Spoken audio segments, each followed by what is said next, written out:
Hi everybody, my name is Bernard Kassab from Ucidity and I am here today with Tom from HubSpot. We're going to be talking all about CRM. So I'd like to introduce Tom. Thank you very much for joining me today. No worries, Bernard. Nice to see you. Thanks, mate. Let's kick straight into it because we know all our listeners are ready to go. Give us a little bit of a rundown. What are the best features and what are the things that really make HubSpot unique as a CRM? I think with CRM products, there's hundreds of CRMs out there, and there's hundreds of very, very good CRMs. So I think if I was to pinpoint exactly where HubSpot adds value, I think probably comes in a few different areas. One is very easy to use. So it's a pleasure to use as well. People enjoy using it because the insights they get in, it's easy to adopt, which means that when you get up and running, time to value is pretty quick. With that said, there's actually dozens of CRMs out there that are also very simple to implement, very nice to use. Yeah. So I think that the standout for us is the fact that it sits in the middle of the other areas of the HubSpot platform. So we have the marketing that feeds into that. We have obviously the sales side of things with the CRM, but then we also have customer services as well. So everything comes back to the contact or the customer in the middle. And it's not just our platforms as well, obviously, because we have an open API. It means that there's a number of integrations that people will also plug in and then have the CRM as that sort of central hub, central view of everything that's going on in the business to drive automation, insights, collaboration across the business. Yeah, cool. Can you give me a little bit more of an insight into those? What are some of those marketing tools and how does that help kind of build out that profile of a customer? Yeah, sure. So I'd probably break the marketing tools down into a couple of areas. The first one would be getting found by the people you want to find you online. So they're all geared towards providing content, publishing out your social posts, hooking up to your paid ad spend, things like that. The second part would be converting those visitors into leads. So forms, chatbots, things like that, and then nurturing tools and engaging with leads. So depending on who someone is, what they've been looking at, how they've been engaging with your sales team, we're then going to want to communicate with them and surface the right leads for the sales team as well. And then finally, because everything's all in one place, all the way from that first visit from that visitor, it's all tracked. So reporting and analytics on where your customers have come from and which strategies across that journey are actually driving revenue, which ones aren't, so that you can be very sort of incisive with your marketing strategies. Yeah, cool. And then obviously there's a layer of automation to that you can obviously plug in based on those interactions and those triggers. And yeah, of course. Yeah, cool. And a big part of that, especially if we're talking about CRM today, is the fact that all of that is then visible to the sales team. So if a sales rep wants to go in and filter his or her contacts by people who have most recently viewed their pricing page or viewed a case study, then it's very easy for them to leverage the marketing data to become more efficient and have more relevant conversations with their clients. Yeah, so like when they call them, instead of just being like, "Hi, I'm Jim from random company," they'll be like, "Hi, I noticed that you recently looked at one of our case studies. Would love to get some of your feedback," or something along those lines. Yeah, exactly. Yeah. And it's huge having marketing and sales connected. There's like this historic thing where you have like marketing versus sales. Marketing always saying sales aren't closing any of the leads, they're not working them deep enough, and sales are saying, "Oh, I don't need another ebook lead from marketing." So by connecting it all up, it means that we can actually collaborate as a business on what's working and what's not. There's nowhere to hide on either side. Driving collaboration to actually what's working to move everyone in the right direction. Cool, very cool. Well, from that, we know that there's always some naysayers out there and everyone has their particular ideas. What are some of the common myths that you hear about HubSpot that, sometimes come up where through that integration process or through that process of working with a client to onboard a CRM? The one that comes up quite a lot is, aren't you that blogging company? A lot of people don't actually know we do a CRM. They think we just publish a blog. But in terms of the tools, I think there's one that springs to mind is, depending on which end of the spectrum we're working, because so we work with startups, but we'll also work all the way up to enterprise level businesses as well. So thinking about the larger end of town, there's often a conception that HubSpot is built for small businesses only, and it lacks the functionality that's needed to support a mid-market or an enterprise-sized business. Wow. And I would say that has been true. I started at HubSpot 3 years ago, And I think at that time we would have struggled to have broken into a lot of the size of businesses that we are today. And in fact, we actually used one of our competitors, much larger, more, I guess someone who started off in the CRM space 15 years ago. Our platform started off 15 years ago as a marketing tool, and we've grown into the CRM side of things. So it was a more immature product, but a year and a half ago, it got to the point where we could move over to HubSpot CRM as an organization with 700 plus sales reps. So I think that the legacy of having that free CRM, which traditionally did serve the smaller side of town very well, leads to people sometimes thinking that that pigeonholed as something that's specifically for small business. But that's changed significantly over the last year in particular. And then conversely, on the flip side of things, you then have a lot of smaller businesses who perhaps might be thinking, look at our pricing page and be looking at the enterprise pricing, for example, and think, wow, that's a lot. And that is a lot of money for a small business if you're a startup. So I think it's also just thinking about that there's a ton of value you can get from our free and starter tools. I mean, starter tools are less than a mobile phone bill at the moment, like marketing, sales and services.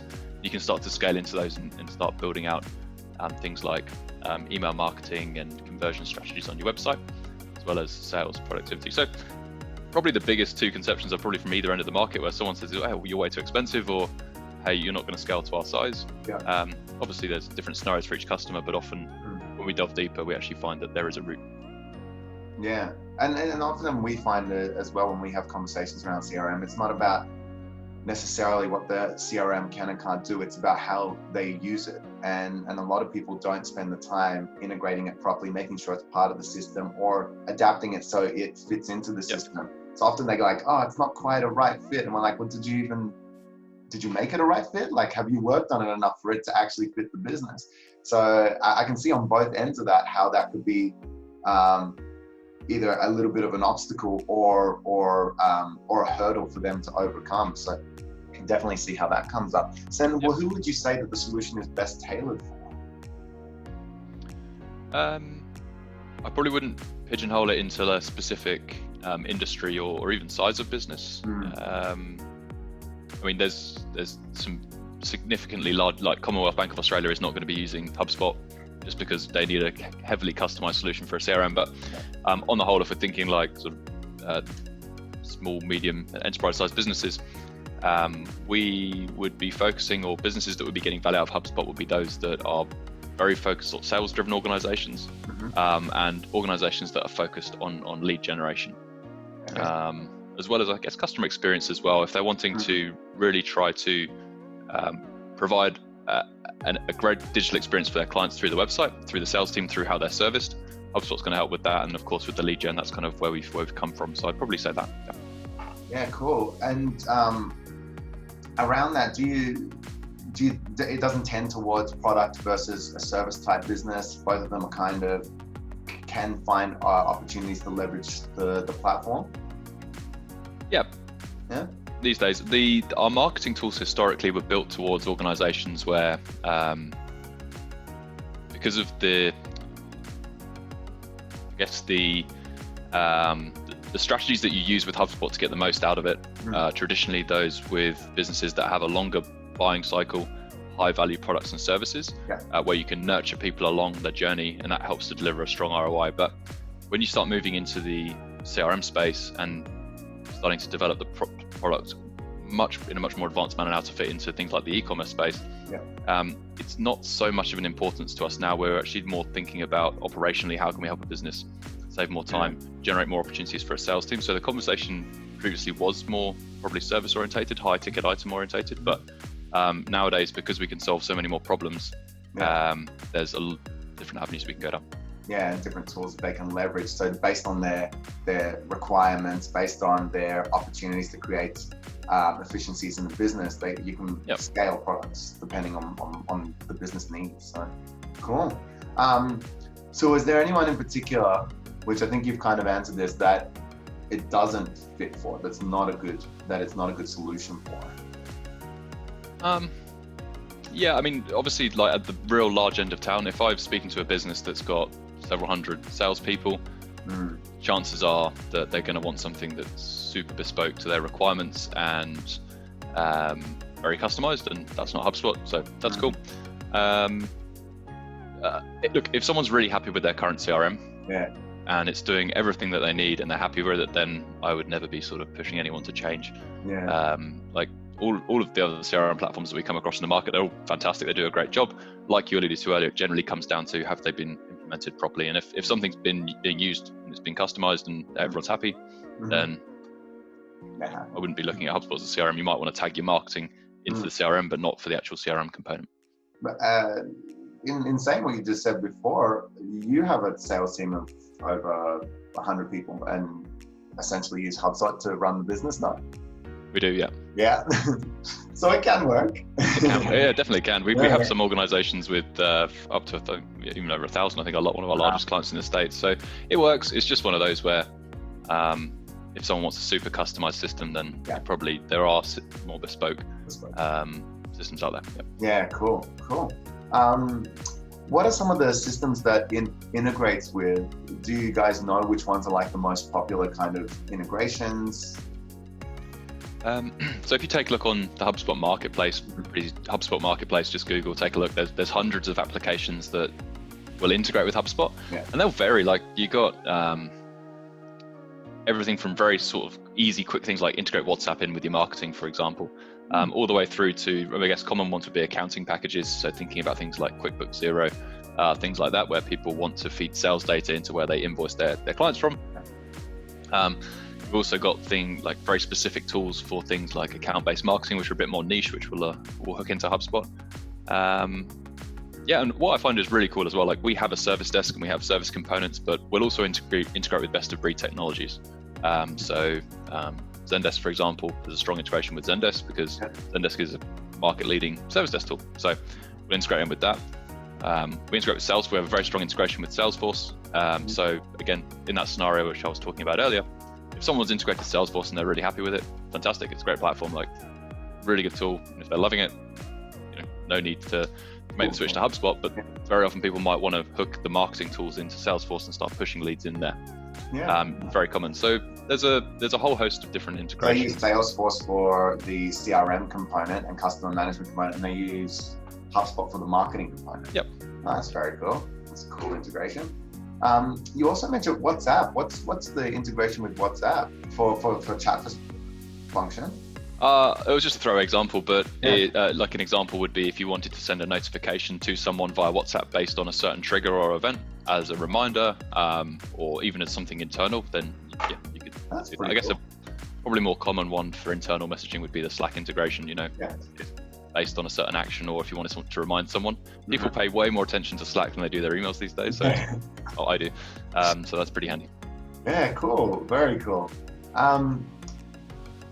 What are some of the essentially the ballpark pricing and kind of ROI that people typically see from HubSpot? I know it's a pretty broad question because it depends on what level they get in. And I know the CRM component is free. Where does it kind of go from there, if you can broadly?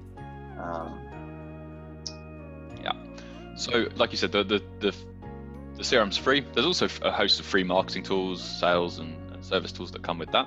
But if I'm focusing specifically on CRM and sort of sales, we've got the free CRM, then it ramps up to our starter suite, which is $75 a month for 2 paid users. So have unlimited free users as well. And then the most popular sales package that we have is our HubSpot Sales Professional license, which is $780 a month. And that would be for a team of 5. From there, you can look at Enterprise, which is over $1,000 a month, but that's kind of like the way that you scale up. Yeah, cool. And ROI is a tough question. From your kind of history or experience with some of the clients that you've interacted with, what are some of the results that people do kind of feed back to you? What are things that they say that we couldn't do before, but now we've got this? Whether it's an internal thing, like they've been able to reduce overheads because of efficiencies in the software, or whether it's an external thing, like they've gained more customers. What is some of the feedback that you do get from customers? Yeah, it all comes down to the customer's priorities, really, what they're trying to do. I mean, broadly speaking, HubSpot's going to help you if I'm looking at the full suite again, obviously it's going to help you to drive more leads. It's going to help you to turn more of those leads into customers. So if you're sitting on a big database and you want to engage that database and turn more of those into customers and surface more leads from that for your sales team, then it's going to help with that. As you alluded to earlier as well, like the operational efficiencies, if you're using lots of different tools to manage the process, you'll often be spending a lot of keeping them plugged together, spend a lot of time trying to pull reports from that.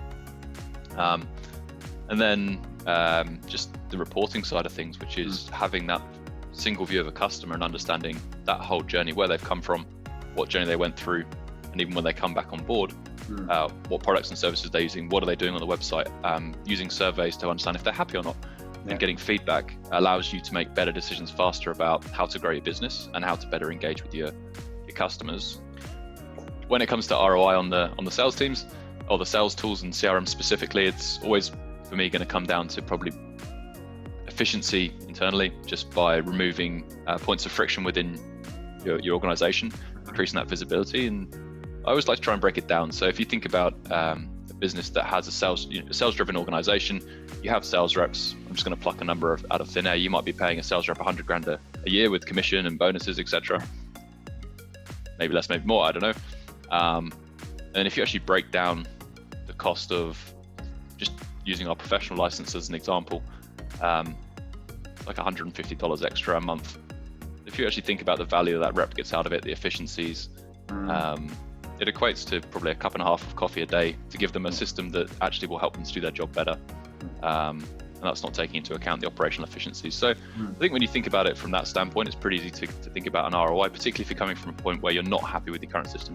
Yeah, and definitely from an internal perspective as well, just having that ability to have oversight of what's going on, especially if you've got multiple salespeople or multiple directors that sell or whatever, being able to go, oh, I see you're working on this, I'm working on that. I see these are the best channels for us to invest our time into, where most of our leads come from, things like that.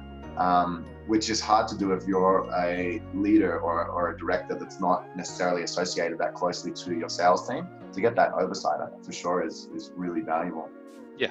Cool. Do you have a ballpark of how long it typically takes to implement?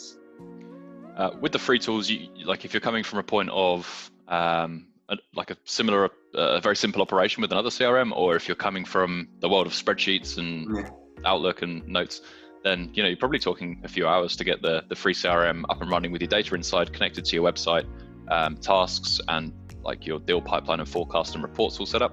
That takes a couple of hours. And then with some of the more paid tools, again, it really comes down to like where you're coming from. Our average implementation, I'd say, if I'm just going to say let's say you've got 5 sales reps and you've used a CRM before and you're migrating data across, you're building out your processes, 2 weeks to a month. Where I think the complexities can come into a CRM implementation with HubSpot at least is going to be around integrations that need to be built. So if you're speaking with, sometimes we work with very niche industries where, for example, they need to hook in a specific like booking system or data feeds from a third-party website, then that adds it's custom work, then that adds time and complexity. The other one would be just change management. So if you've got a team of 30 sales reps and that whole business has never used a CRM before, you've got a big sort of change management project on your hands, which is why we work with partners like yourselves, and who are experts in this and would be able to assist with that change management as well as with what we can do. So they're probably the two kind of bottlenecks I'd say would be like managing the change. The system itself is pretty simple, and then integrations, again, the system itself is pretty simple to set up and manage. Would be the things. I guess the other one would be data, cleanliness of their data. If they haven't already started bundling their data in some place and they just have a bunch of business cards floating around, I guess getting all that data together would be a pretty big hurdle to get somebody started. Absolutely. Oh, yeah. And some people will come with I've got a database of 10,000, and once you go and start cleaning it up, that just quickly drops down to half that sometimes, because you realize how old the data is. So there is obviously that to take it. It's a new start when you get a CRM, right? So it's a good opportunity to start afresh and get good data in there, particularly if you're using it for email marketing as well. Cool. So we're almost at the finish line. The last question we have is all about kind of right fit customer and who you would love to interact with, or HubSpot loves to interact with as a CRM and marketing provider. I guess from your previous answers, it's pretty broad. It really depends on the requirements of the customer. But are there any particular business types that like HubSpot would like to connect with, or business sizes? I think, like I said, pretty broad who we can work with. But what excites me personally is if you're speaking to a business that has a sales leadership team, that has aggressive growth goals, and has a hungry sales team that are sort of adaptable and open to change and open-minded to leveraging tools that are going to help them do their jobs better. They're probably the type of organizations that get me excited. Size doesn't really matter too much, but just generally the mindset of being high growth and wanting to better the sales operation.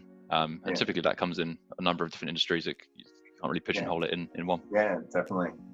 But I get the sentiment of wanting to go to partner with businesses who are already looking to really accelerate themselves, and then that's where it's a great fit, because it can help them leverage what they're doing to allow for that growth and the time to do so. Because we all know the more you try and bring on, the faster you try and go, the more there is to do. So exactly. To minimize those obstacles along the way, for sure, would improve the efficiencies in the business and allow that business to accelerate its growth. So very cool.